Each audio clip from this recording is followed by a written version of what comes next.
கர்த்தருடைய பரிசுத்த நாமத்திற்கு ஸ்தோத்திரம். இன்றைய நாளுக்கான தேவ வார்த்தை 1 நாளாகமம் 28ஆம் அதிகாரம் 9ஆம் வசனம்.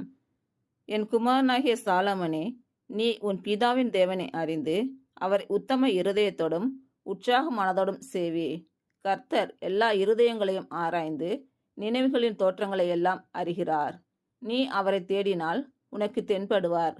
நீ அவரை விட்டுவிட்டால் அவர் உன்னை என்றைக்கும் கைவிடுவார். இன்று பிறந்த நாள் மற்றும் திருமண நாள் காணும் அனைவருக்கும் இயேசு கிறிஸ்துவின் நாமத்தினாலே வாழ்த்துக்கள். கர்த்தர் உங்கள் பலவீனங்களை மாற்றி உங்களுக்கு பலத்தை கட்டளையிடுவாராக. கர்த்தர் உங்களையும் உங்கள் பிள்ளைகளையும் உங்கள் பிள்ளைகளின் பிள்ளைகளையும் ஆசீர்வதிப்பாராக. கர்த்தர் உங்களோடு இருந்து உங்கள் பணிகளையும் பயணங்களையும் ஆசீர்வதிப்பாராக. ஆமேன்.